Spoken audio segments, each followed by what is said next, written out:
Bonjour, bonjour, c'est Béné du podcast Les Chroniques de Béné. Aujourd'hui, j'avais envie de vous parler de la vanity size. Plus précisément, de la taille qui correspond à notre vanité. C'est un concept marketing qui est très développé dans certaines marques. C'est choisir une taille qui n'est pas la nôtre, mais qui correspond à notre orgueil, notre vanité, notre fierté. On a tous entendu qu'une taille taillait plus petit qu'une autre ou qu'elle taillait grand. Que ce soit dans les marques de confection ou dans les patrons de couture. On l'a toutes fait un jour. En tant que couturière, on connaît l'importance des mensurations, l'importance de la prise de mesure, avec le minimum qui correspond au tour de poitrine, au tour de hanche et au tour de taille. Ces 3 mesures sont indispensables pour pouvoir connaître sa taille en confection, mais aussi pour choisir un patron de couture. Il ne faut surtout pas partir sur sa taille commerciale. Je vois malheureusement trop de nanas qui coupent directement leur tissu dans la taille commerciale. Et ben, en couture, notre ego en prend un coup parce que généralement, la taille du patron que l'on va découper est souvent plus grande que ce que l'on achèterait dans le commerce. Donc forcément, notre orgueil en prend un coup. D'une marque à l'autre, les tailles sont complètement différentes. Il y a eu de nombreuses études qui ont été faites, mais aussi des simples youtubeuses ou tiktokeuses qui ont acheté 5 pantalons dans 5 marques différentes, mais tous dans la même taille, et qui verront qu'il y aura des différences énormes autour de taille ou en longueur de jambe. D'une marque à l'autre, c'est radical. Moi, je vais vous parler des marques que je connais. Je sais que Burda est ce qui m'a longtemps le plus convenu au niveau des tailles. Pour moi, c'était le standard. Ça l'est toujours à peu près. Je préfère maintenant me fier au tableau de chez Femin, qui correspond au tableau de chez Fashion Style avant, mais qui est Knip Mode aujourd'hui, puisque Femin est l'édition en français du journal, de la revue, Knip Mode. À ce jour, je ne connais qu'une seule marque de patron de couture, c'est Locali, qui a fait une étude, pour moi, au plus proche du terrain, puisqu'elle a pris les mesures dans le groupe de couture pour femmes rondes. Les filles rentraient leurs mesures dans un tableau qu'elle avait préparé, et elle a fait une moyenne de tout ça, donc de forcément les parties de femmes rondes, ce qui correspond à ce qu'on est, et elle a réalisé son tableau de taille jusqu'au 62, si je ne me trompe pas. Elle a tellement bien bossé là-dessus que certaines marques de patrons lui ont piqué son tableau de mensuration.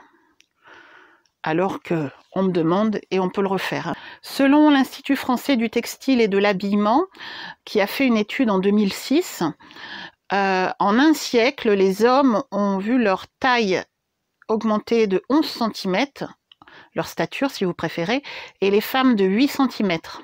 Et la taille commerciale la plus observée chez les femmes est le 40, 20,6% des personnes. Et ensuite vient le 42, 16,66% des personnes. En janvier 2016, 60 millions de consommateurs a sorti un numéro qui reprend les différences entre les tailles principales des principales enseignes du prêt-à-porter. C'est le numéro 511. J'aimerais bien le trouver, ça peut être intéressant. Il faut savoir qu'il n'y a pas de concordance des tailles en Europe, même en France, je dirais. Au sein d'un même pays, c'est compliqué. On est toutes différentes, on est uniques même, et harmoniser un minimum au sein d'un même pays, ce serait déjà un bon début.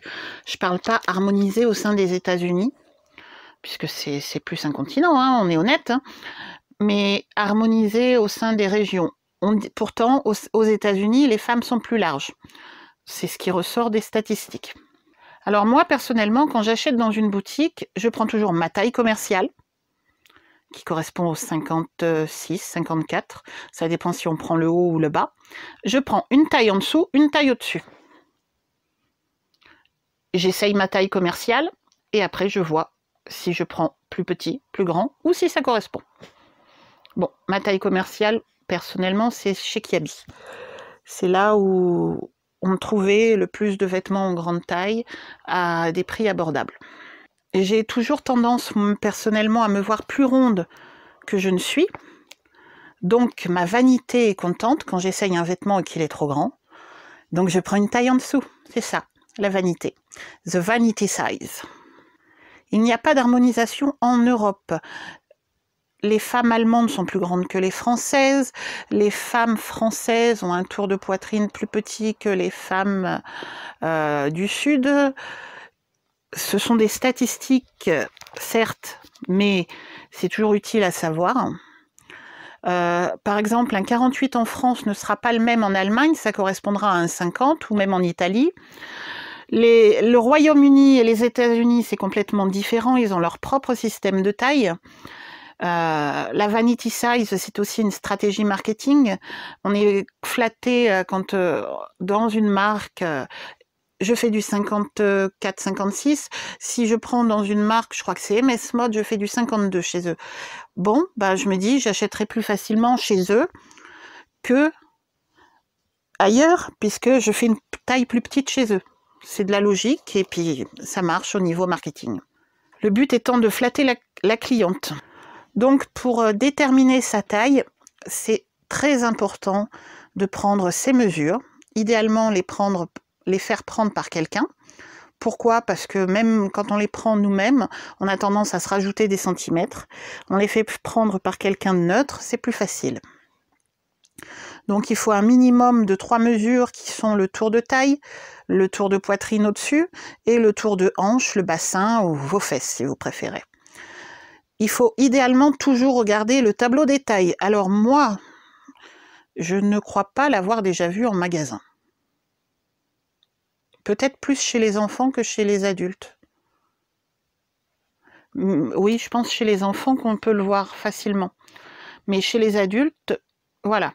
Je sais qu'on trouve toujours les tableaux de taille sur les sites des marques, que ce soit chez Kiabi, chez MS Mode ou chez New Look et compagnie, on trouve sur Internet.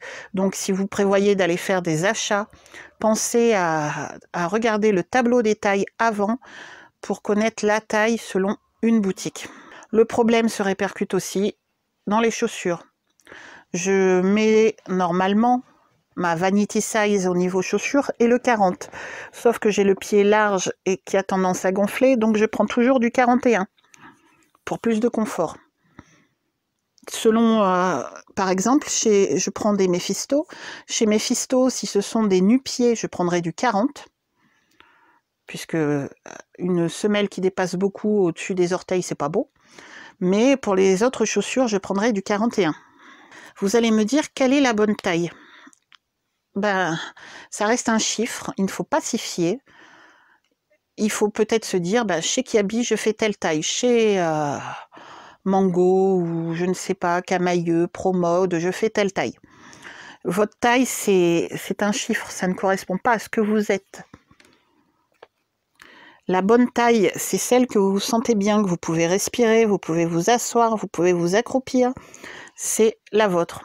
Toujours, toujours, essayez. Évitez d'acheter sans essayer, puisque régulièrement, en plus, les marques affinent leur tableau de taille en fonction de leurs études, de ce qui se vend, ce qui ne se vend pas. Et donc, elles peuvent changer complètement leur tableau de taille d'une année à l'autre. Donc, toujours vérifier avec le tableau de taille. Alors, j'ai trouvé sur le net un calcul pour trouver sa taille commerciale. Bon, ça ne marche pas vraiment chez moi. Il s'agit de prendre un demi-tour de poitrine et un demi-tour de taille et de diviser cette somme par 2. Ça ne correspond pas du tout pour moi. Ça correspond à la rigueur à mon tour de fesses, mais et encore. Le problème aussi se retrouve chez les hommes. Je sais que régulièrement, pas je me prends la tête, mais je fais la remarque, que ce soit à mon mari ou mon fils, qu'un pantalon ne se met pas sous le ventre, mais sur le ventre. Et il faut savoir que si les hommes prennent leur taille qui correspond à leur tour de ventre, ils se retrouvent avec une différence de taille commerciale de 2 voire 3 tailles facilement. Donc, la plupart des hommes ont tendance à le mettre sous le ventre. Ça flatte leur ego. Mais on fait pareil, nous. Vous allez me le confirmer, on fait toutes pareil. On prend la taille qui flattera notre ego aussi. On galérera un peu pour rentrer notre ventre ou nos fesses, et juste pour être dans la taille qui nous convient. Avec le temps, en couture, c'est quand même différent, puisque si on prend notre taille commerciale, nos fesses ne rentrent pas nécessairement. En couture, il est réellement important de prendre ces mensurations et de voir pour chaque patron, chaque marque. Plus vous cousez de différentes marques, plus vous connaissez les différents tableaux des tailles, et plus vous vous rendrez compte que c'est complètement les antipodes d'une marque à l'autre. Et si vous allez faire des achats de fringues, le plus simple est de prendre un mètre ruban si vous ne trouvez pas le tableau de taille. Et même le mètre ruban sera toujours utile. Ça vous permettra de vous rendre compte, en plus selon la composition du tissu, que ce jean-là, les fesses ne rentreront pas nécessairement, qu'il faut prendre la taille au-dessus. Et en faisant abstraction des chiffres qui flattent l'ego, mais de prendre ce qui nous convient, plutôt que d'acheter des vêtements ou des chaussures dans lesquels on est... Alors dans le Nord, on dit engoncé, dans lequel on est serré, dans lequel on est à l'étroit, où on est mal, où on n'est pas confortable. Il faut rester confortable avec ses vêtements. Je ne sais pas si c'est clair. En fait, pour moi, il est important que mes vêtements suivent mes mouvements et qu'ils n'entravent pas mes mouvements, que je puisse bouger comme j'ai envie avec. C'est pour ça que généralement, je privilégie les jeans avec un peu d'élastane, mais avec un élastique à boutonnière à la taille. Voilà, c'était Béné.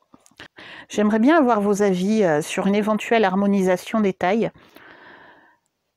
Pour moi, je pense que c'est impossible. Même déjà en France, ça ne l'est pas possible, puisqu'on est vraiment... on n'est pas un grand pays. Mais harmoniser les tailles d'un pays à l'autre, c'est techniquement infaisable. On est trop différentes et c'est très bien. Mais harmoniser ou pas, est-ce que ce serait bien, selon vous? Harmoniser, ça signifie qu'il faut correspondre à un modèle canon, celui qui vous servira pour créer la taille de base et la gradation pour tout le reste. Je pense qu'il est plus simple de faire des études, les petites tailles d'un côté, malheureusement, et les grandes tailles de l'autre, puisqu'on n'est pas toutes rondes pareilles.